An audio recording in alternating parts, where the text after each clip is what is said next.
Meus amigos, que vitória do Vascão aí, show em São Januário para fechar com chave de ouro aí a nossa temporada em São Januário, né, cara? Apesar dos pesares, o Vasco não conseguiu a vaga na pré-Libertadores, mas estamos garantidos aí na Sul-Americana e um show hoje do Vasco. Um recadinho aqui pro seu Rafael Paiva, era só mudar o esquema, meu amigo, era só fazer o 4-4-2, fazer o feijão com arroz aí, e as coisas poderiam ter dado certo pro Vasco, e hoje a gente estaria não comemorando a vaga sul-americana, e sim na Libertadores. Mas pelo prognóstico aí do Vasco na temporada, perca da SAF, 7x7 Partners quebrando aí, cara, o Vasco no bolo disso tudo, problemas judiciais envolvendo tudo isso aí, a volta do Pedrinho aí ao Vasco, assumindo a presidência do clube aí, assumindo o associativo, comandando o futebol do Vasco, troca de treinadores aí, Álvaro Pacheco, problemas com Ramon Dias, e ainda vem um técnico interino aí, o Rafael Paiva, como salvador da pátria, porque foi graças também ao Rafael Paiva que a gente hoje está comemorando essa Sul-Americana. A gente sabe que os péssimos resultados finais aí não apagaram totalmente a boa campanha que o Vasco fez aí, porque senão o Vasco estaria hoje caindo para a segunda divisão. Mas quando você vai analisar friamente aí o que aconteceu no Vasco nessa temporada, eu acho que está de bom tamanho sim, essa volta aí a uma competição internacional. Vamos jogar a Sul-Americana, torcemos para que o Vasco tenha um time melhor o ano que vem para ir buscar esse título tão importante aí para a nossa história, um título que a gente ainda não tem. É verdade, conquistamos a Mercosul, que era a antiga Sul-Americana, né? Antigamente era Mercosul, mas esse título novo da Sul-Americana seria muito importante para o Vasco voltar a ser campeão de uma competição internacional. Mas falando do que foi o jogo de hoje, Felipe Maestro sacou muito bem o que ele tinha que fazer nesse time, conhece bem os jogadores, já estava há alguns meses trabalhando no Vasco e ele viu que tinha que mudar o esquema tático, era a única solução para esse time.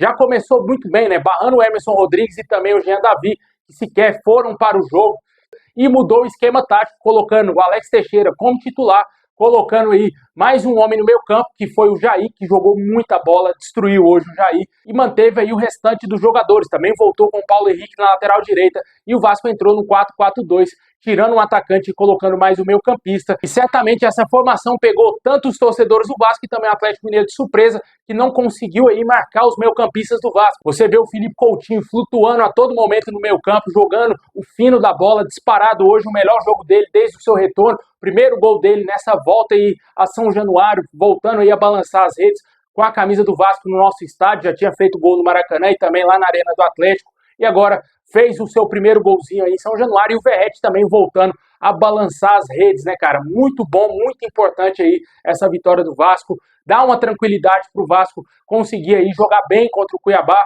É verdade, não vamos ter aí o Paulo Henrique e também o Piton, que tomaram o terceiro cartão amarelo, os dois jogadores. A temporada acabou para esses dois atletas, mas num todo o Vasco foi muito bem. Gostei do Alex Teixeira, tá voando, cara. Tá jogando aí como não vinha jogando nesses 4, 5 anos aí, com certeza, cara. Tá jogando muita bola. Esses dois últimos jogos mostraram que o Alex Teixeira quer continuar no Vasco pro ano que vem, diferentemente do seu companheiro Souza, que sequer entrou em campo hoje.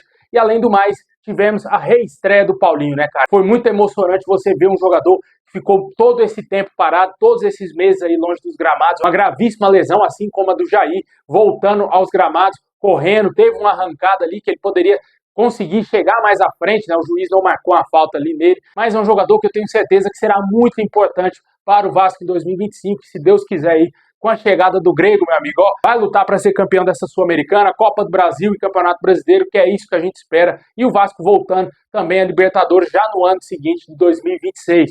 Fechamos aí a temporada em São Januário, é verdade, vamos ter o Cuiabá pela frente no próximo domingo às 4 horas da tarde, jogo que encerra o Campeonato Brasileiro.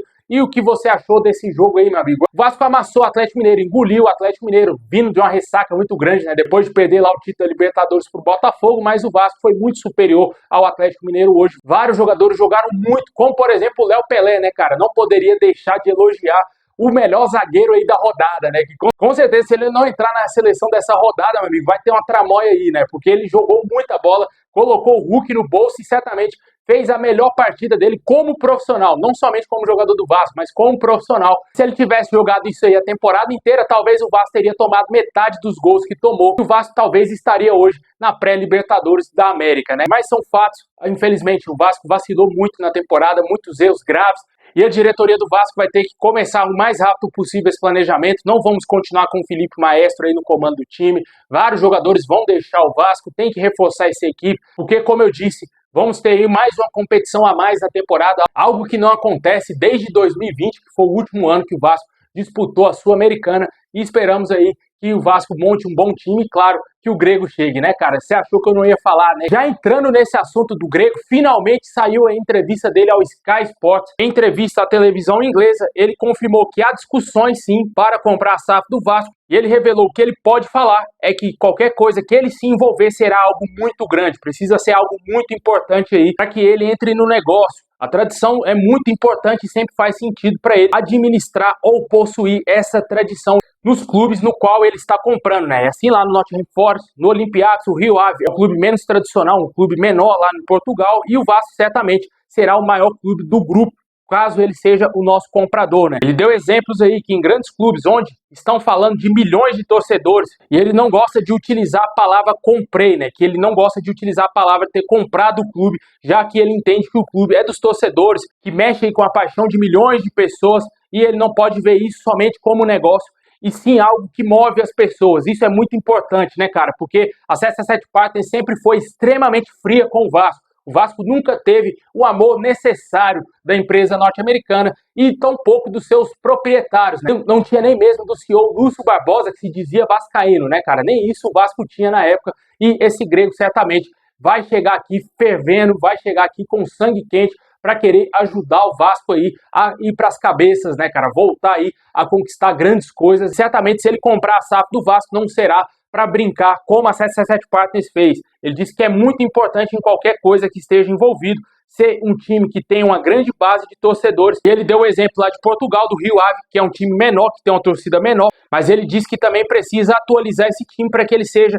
um dos tops lá em Portugal. E completou dizendo que acha muito importante o mercado brasileiro e que será muito importante para o grupo dele a entrada no nosso país. E esperamos que ele seja o comprador da SAF do Vasco. E completando esse assunto, de acordo com o canal Atenção Vascaínos, antes de iniciar o jogo contra o Atlético Mineiro, minutos antes, foi confirmado pelo canal que um representante do Evangelos Marinax esteve no Rio de Janeiro, está atualmente no Rio de Janeiro, para tratar dessas possíveis negociações com o Vasco. E o objetivo do magnata é agilizar o processo e as conversas para a aquisição da SAF o mais rápido possível. Esperamos que isso aconteça e que o Vasco seja vendido para o Grego, para que o ano que vem tenhamos um time competitivo, um time digno da grandeza do Vasco. Torcemos para que isso seja resolvido o mais rápido possível, né? Com certeza não será ainda esse ano, mas torcemos para que nos próximos 2, 3 meses aí o Vasco já tenha sido vendido para esse Grego, que na janela do meio do ano que vem o Vasco faça grandes contratações.